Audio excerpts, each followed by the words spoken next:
بطول باش و پنہا شو ازی عصر کہ در آغوش شبیر بگیری، اے مسلمان عورت بطول بن جا، زہرا بن جا، اور اس عصر سے پنہا ہو جا، چھپ جا، علیحدہ ہو جا، تاکہ تیرے آغوش میں حسین جیسا بچہ پیدا ہو۔ یہ پہلا ہے حجاب، سیگریگیشن آف سیکسز۔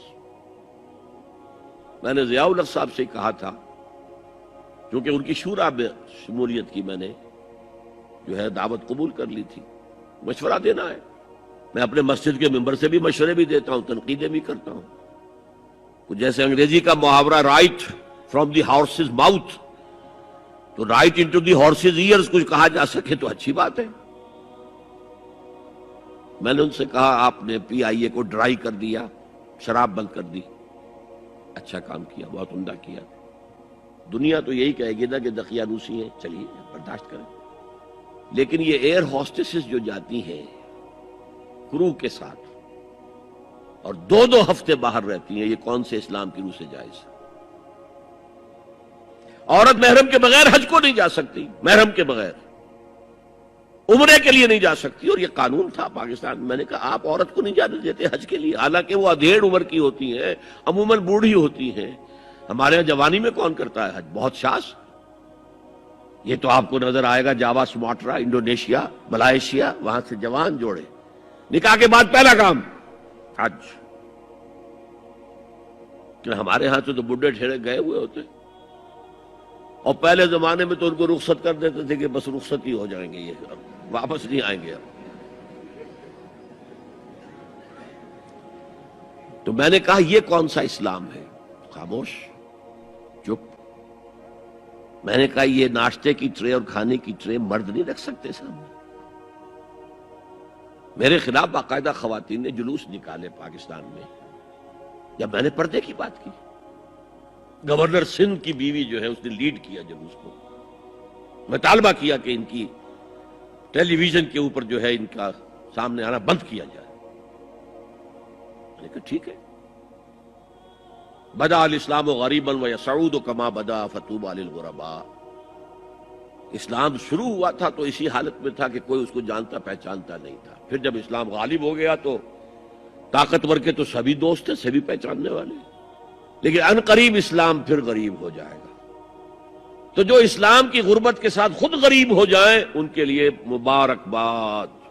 اسلام کا دامن نہ چھوڑے، چاہے انہیں کہا جائے کہ یہ تو بڑے ہی دقیانوسی لوگ ہیں، بڑے کٹر لوگ ہیں۔ میں نے اس زمانے میں چیلنج کیا تھا، مجھے بتاؤ کیا فرق واقع ہوتا ہے؟ آپ کہیں گے عورتوں کو اگر ہم گھر میں بٹھائیں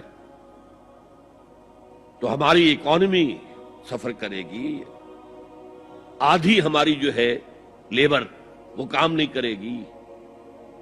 میں نے کہا where there's a will there's a way۔ Cottage industry کا انتظام کرو، نمبر 1، گھروں میں بیٹھ کر کام کریں۔ دوسری جنگ عظیم کے دوران ایک بڑا علاقہ تھا دلی میں جس کا ہر گھر کارخانہ بنا ہوا تھا، کرخندار، یہ ایک قوم کا نام پڑ گیا، کرخندار۔ چھوٹی چھوٹی مشینیں لگی، کہیں بٹن بن رہے ہیں، کہیں بکسوئے بن رہے ہیں، کہیں نکریں سل رہی ہیں، کہیں پینٹیں سل رہی ہیں، کہیں جو ہے کرتے سل رہے ہیں، قمیضیں۔ صبح کے وقت ٹرک آیا، خام مال دے گیا، شام کو آیا، تیار مال لے گیا۔ عورت نہ گھر سے نکلی نہ باہر گئی، کچھ نہیں، اور کام کیا، کما لیا۔ کاٹیج انڈسٹری کا انتظام کرو۔ اسی طریقے سے ایسے یونٹ بناؤ انڈسٹریل جس میں عورتیں کام کریں، عورتیں سپروائز کریں، ورکنگ آورز کم رکھو تاکہ وہ اپنے گھر کا کام بھی کر سکیں۔ کرو۔ عورتوں کے ہسپتال میں عورتیں مرد، عورتیں مریض، عورتیں ڈاکٹر، عورتیں مریض، عورتیں نرسز۔ مردوں کے ہسپتال میں فیمیل نرسز کا کیا کام ہے؟ کیا میل نرسز نہیں ہوتے؟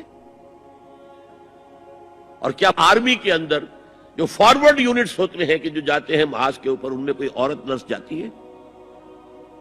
میل نرسز جاتے ہیں، حالانکہ سب سے زیادہ نرسنگ کی ضرورت وہاں ہوتی ہے۔ کسی کا بازو اڑ گیا ہے، کسی کی ٹانگ اڑ گئی ہے، کسی کے پیٹ میں آ کر کسی بم کا ٹکڑا جو ہے لگایا، تڑیاں باہر نکلی ہوئی ہیں، تو نرسنگ سب سے زیادہ وہاں ضروری ہے۔ وہاں تو فیمیل نرسز نہیں ہوتی، میل ہوتے ہیں۔ سیگریگیشن سیگریگیشن سیگریگیشن، یہ آگ اور پانی کا ملا